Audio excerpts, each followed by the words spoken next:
Hello everyone, welcome to my channel. Today we will discuss about top 4 tools which are helpful in business intelligence reports performance improvement. One of them is inbuilt in Power BI called Performance Analyzer, which analyzes the performance of a Power BI report. If you want to check any other performance metrics, where is the storage, what is the formula engine, what is storage engine. If you want to check that, we have a tool called DAX Studio. DAX Studio enables performance tuning by using query and server timings, measure using the DAX query execution time.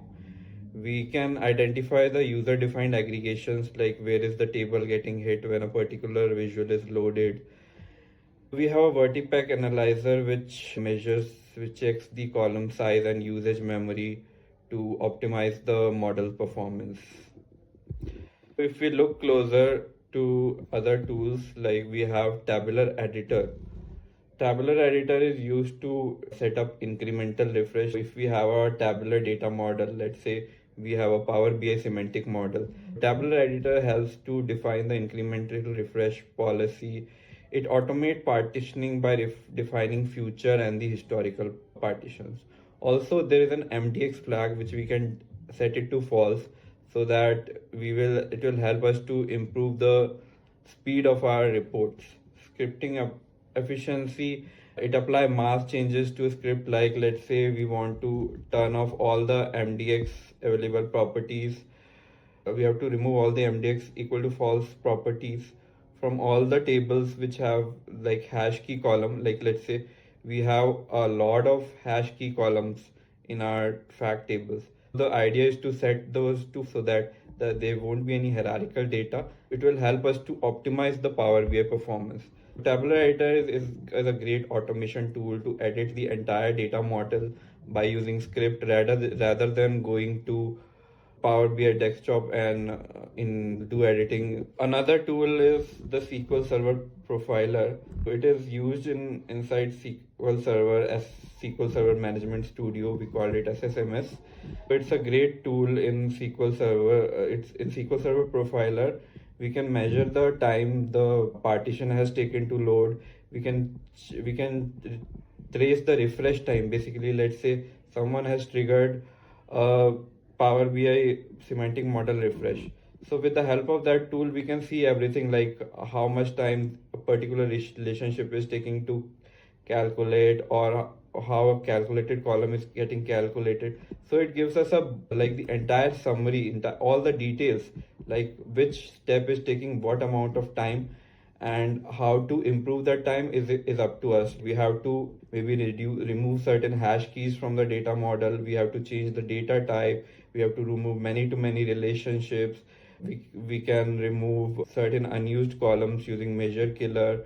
We can optimize certain DAX queries.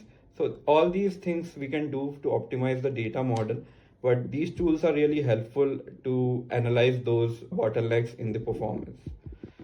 Another tool to use is to use ALM toolkit for faster version, ALM toolkit or Git repo to maintain the version of a Power BI semantic model. Let's say there is a small data type change in one of the table. So rather doing the entire refresh or rather publishing the entire data model into Power BI service is not feasible. So here ALM toolkits comes into picture. It just updates the it is used to just update the data model rather than publishing the entire data model. It just publishes that small change we have done in our data model. And the similar thing happens with the Git version controlling. So Git is something which is used for version control. It is already available in Power BI service, like the Git integration is available.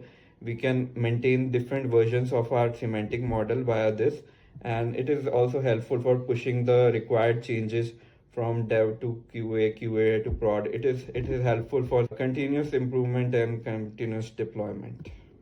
Another tool, a great tool to optimize the data model is SSMS. So it's basically, I have already talked about SQL Server Profiler, which is used to analyze the traces of the data refresh. So SSMS is nothing but it's different if you want to refresh the data differently, or some other way, like let's say we want to refresh a particular partition of a data, we can refresh that particular partition instead of refreshing the entire data model. We can also write certain logics to refresh the data, or let's say we just want to calculate the relationships and hierarchies in a data model, we can use process default. If we want to refresh the entire data, we can do process full. If we want to refresh certain partitions of a table, we can click on a particular partition and enable the load.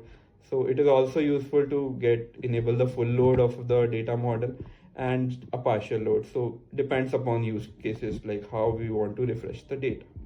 So I think that's a wrap. I have discussed 4 different tools to optimize the semantic model or a tabular model, whether it is a Power BI or any other data model. It should be tabular in nature. Thank you.